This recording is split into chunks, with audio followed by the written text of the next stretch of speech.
Burkina Faso just stopped a presidential coup, and no one saw it coming. The attackers weren't rebels in the bush, they were soldiers in uniform. And the masterminds? Not even in the country. And the government called it one of the major coup attempts they faced. But who tried to take down Captain Ibrahim Traore? What did Traore reveal after the attempt that no one is talking about? Let's find out.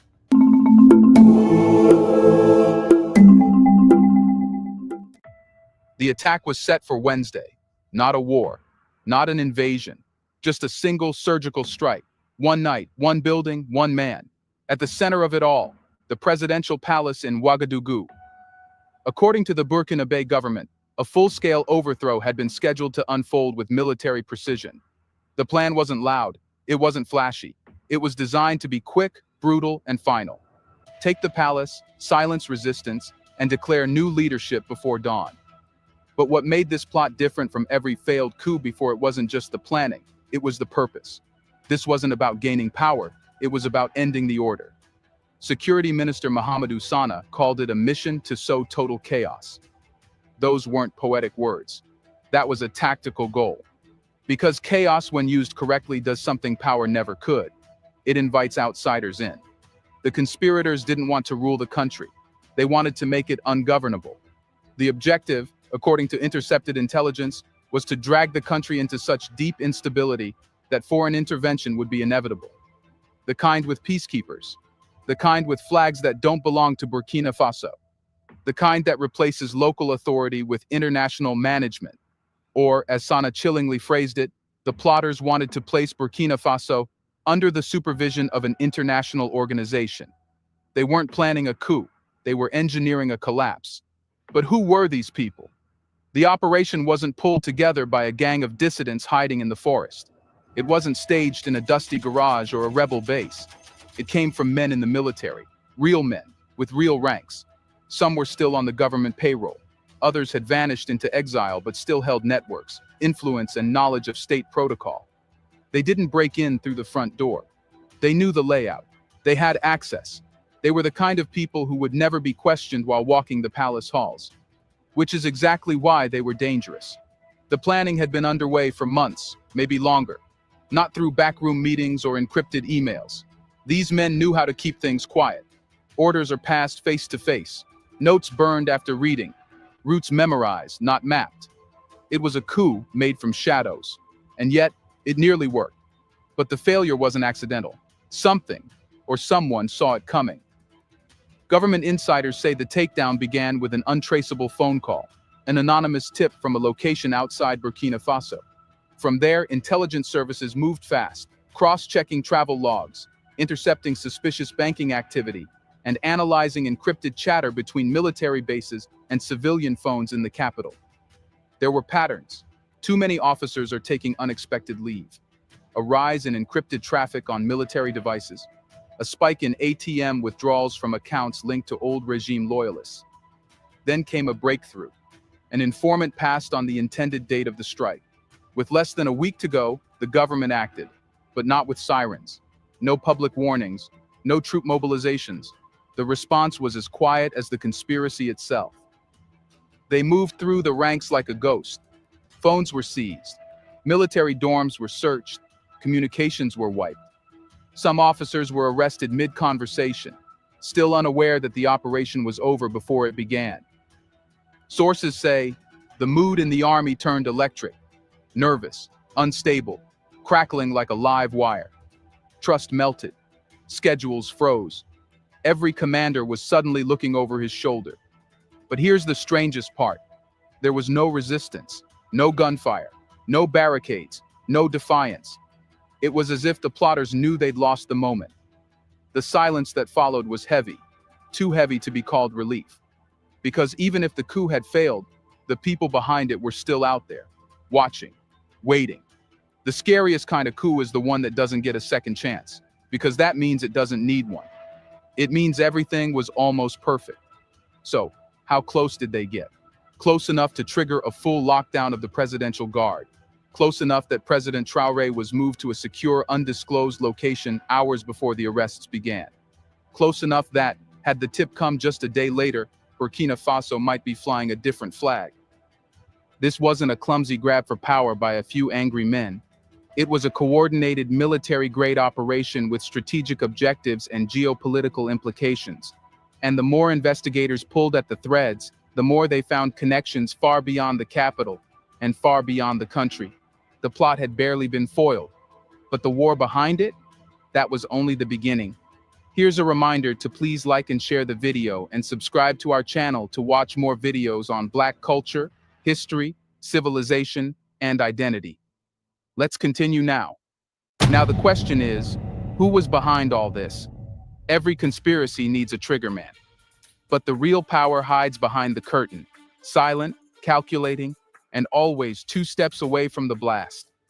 As Burkina Faso's investigators followed the smoke trails left by the foiled coup, they began to realize something chilling. The fingerprints didn't just belong to low-ranking soldiers looking for a promotion. Number. These were men who once sat at the same table as the current leadership, who once stood during the same national anthem, who once saluted the very man they tried to destroy. This betrayal wasn't from strangers. It was from brothers in arms. Among the first names whispered through military channels was a former colonel who had disappeared from the radar 2 years ago. Discharged quietly after internal disputes, he had resurfaced, not in Burkina Faso but hundreds of miles away, living in quiet exile, not hiding, waiting, watching, and, as it turned out, plotting. His location, Ivory Coast, but he wasn't alone. Reports suggest he was part of a tight circle of ex-officers, some exiled, others simply detached from duty, who had begun forming what analysts are now calling a shadow council. No official titles, no chain of command, just shared purpose and deep resentment. They were men who had worn the system like a second skin. They knew the codes, the rotations, the blind spots. They understood which commanders could be bought with money and which could be swayed with ideology. And they had one thing most of the government's current enemies didn't: credibility. Credibility buys access. Credibility opens doors. Credibility lets you blend in.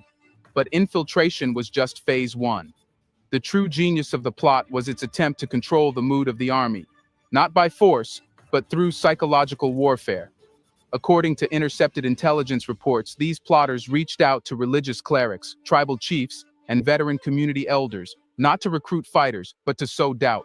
Doubt in the leadership, doubt in the war against insurgents, doubt in Traoré himself. Whispers spread in the barracks like fever. He's too young, too reckless. He's risking everything. Some said he was leading the country into isolation. Others said he was inviting ruin by turning away from the West. No direct orders, just suggestions. Rumors carefully place seeds. Divide the army in spirit, and it won't stand in body. But this campaign wasn't just internal. It wasn't just about changing minds in Ouagadougou. Evidence now points to encrypted voice memos and financial transactions traced to mobile accounts in Côte d'Ivoire, used to coordinate logistics, transfer funds, and possibly even procure tactical support from networks outside Burkina Faso. Which raises the question, who was funding this? Official channels have been silent, but multiple defense analysts believe the resources required for this kind of operation, the travel, the secure communications, the bribes, point to external backers, not necessarily governments, but wealthy actors with political motives. People who see chaos in the Sahel not as a threat, but as an opportunity. And for the ex-officers at the heart of this plot, opportunity was everything. For them, this wasn't just about vengeance or ideology, it was about relevance. Many had been pushed out of power during Burkina Faso's wave of military reforms. They had lost contracts, lost influence, lost the golden seat at the table where deals were made. They didn't want Traoré's chair. They wanted the entire room back. That's why they reached beyond the army. That's why they built networks that combined soldiers, insurgents, tribal figures, and political outcasts into a single silent machine. A machine with no logo, no flag, no anthem, but with one goal: undo everything Traoré had built. One name on the internal watch list, reportedly arrested during the raids, was a man known only by his call sign, Seydou. Once a tactical operations commander in Burkina Faso's northern defense zone, Seydou vanished from the front lines months before the coup was exposed. When security forces stormed a safe house on the outskirts of Ouagadougou, they found him inside, with maps, radio equipment, and a list of active military personnel. Many of those names had already been contacted. Some had even agreed to switch sides, under the condition that the coup succeeded. But it didn't. And now, with the shadow network fractured, investigators are trying to understand the full scale of what was almost unleashed. Who else was contacted? Which commanders stayed quiet? How deep does the loyalty crisis go? These aren't questions the government is answering publicly. But behind closed doors, one thing is certain. The enemy wasn't just near the palace. He was already inside. And if a coup like this was possible, coordinated by familiar faces, carried out through silence and suggestion, how many more are waiting in the dark? Because the men behind this plot weren't outsiders. They were architects of the old order, still drawing blueprints, still building empires in exile. And just because one design failed doesn't mean the others are gone. Remember, in every betrayal, there's a sanctuary, a place where the plotters can speak freely, organize quietly, and move without fear of the spotlight. For the men behind Burkina Faso's near collapse, that sanctuary had a name: Côte d'Ivoire. It didn't appear in the newspapers.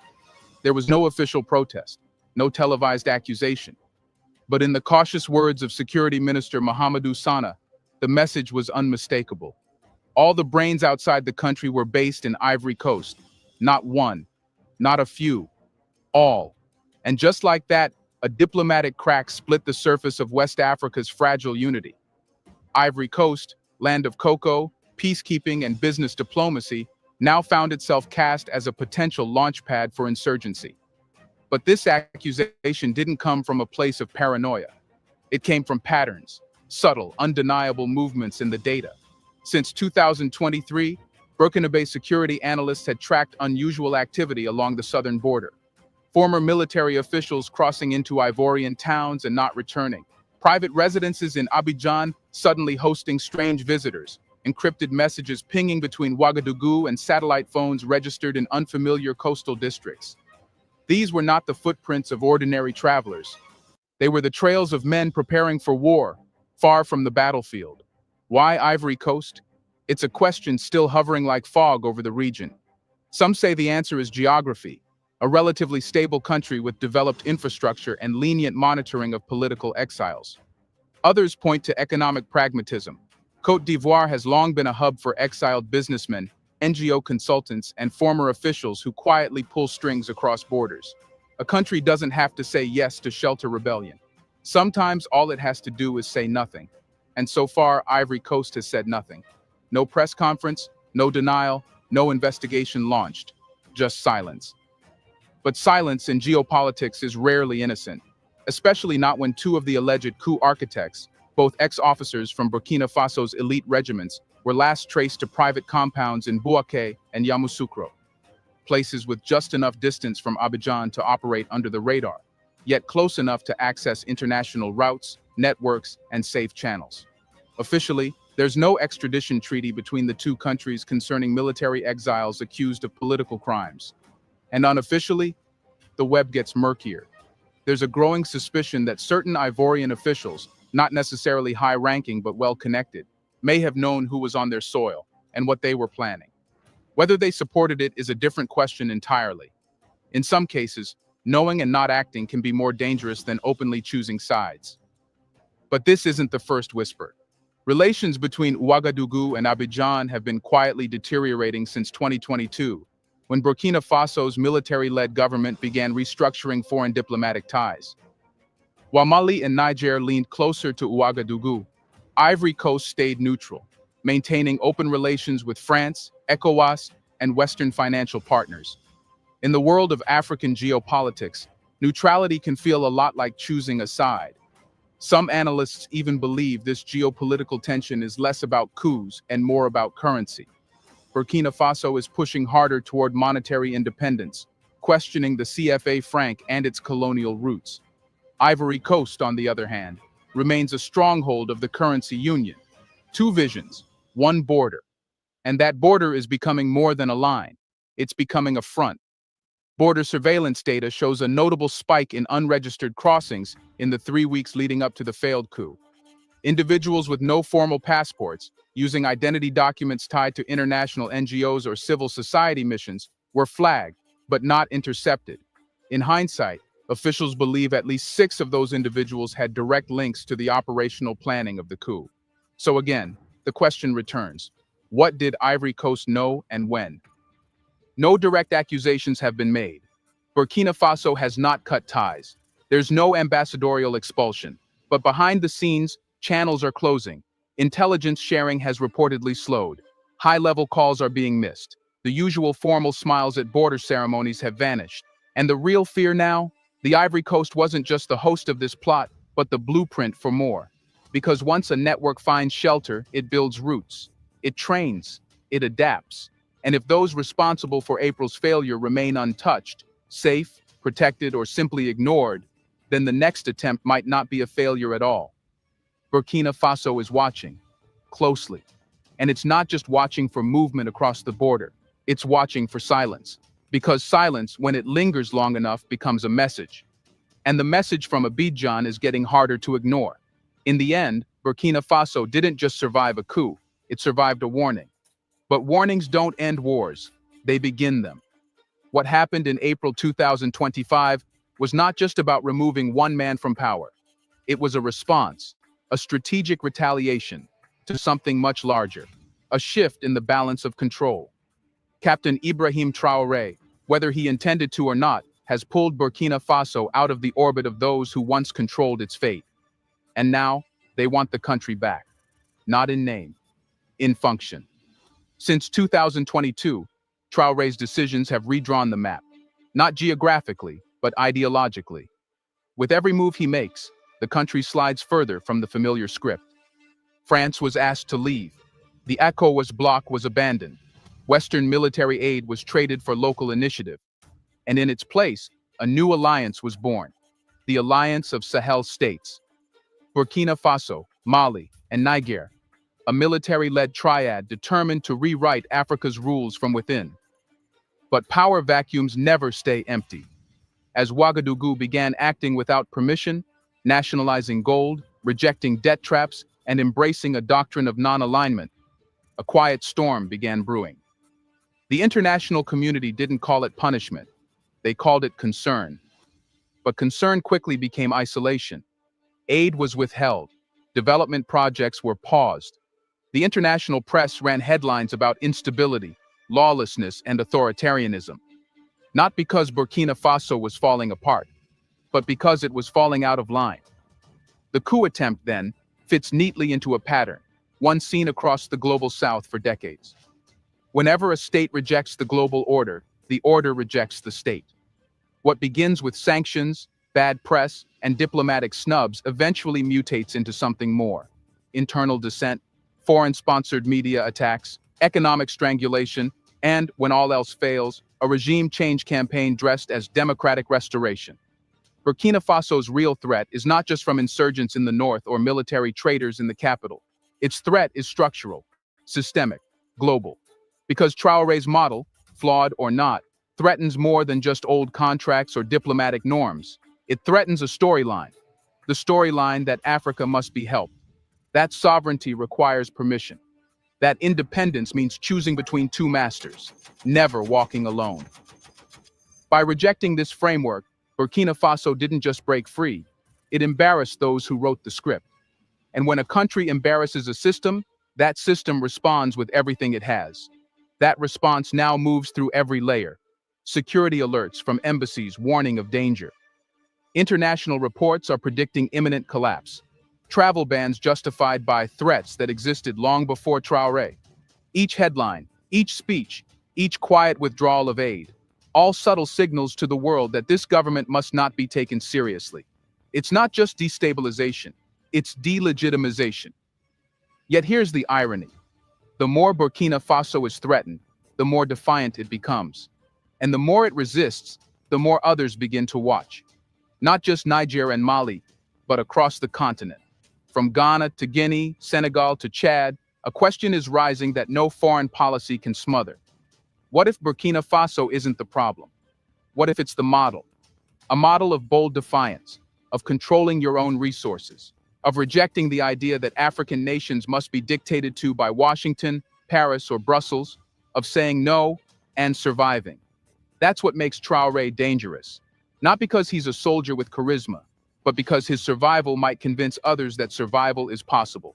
This is the larger war. Not a war of guns, a war of stories, a war between nations trying to reclaim authorship and an empire that still believes it holds the pen. And this empire doesn't wear crowns or wave flags. It signs trade deals. It sponsors summits. It lectures about democracy while funding destabilization. It doesn't declare war. It simply decides who gets to lead and who doesn't. In April 2025, Burkina Faso was meant to be reminded of its place. But something unexpected happened. It said, no. It said, not this time. And now the world must ask itself, what happens when the nation that was supposed to collapse refuses to fall? Do you think the world needs to take notice of this? Why do coups keep on repeating? Let us know in the comment section. Who do you think is behind all this? Do you want to watch more videos like this one? If so, subscribe to our channel and press the bell icon next to it. We have decided to bring videos on something nobody talks about: the Black culture, civilization, history, and evidence about how glorious Blacks have been. Thanks for watching, and until the next video, stay tuned.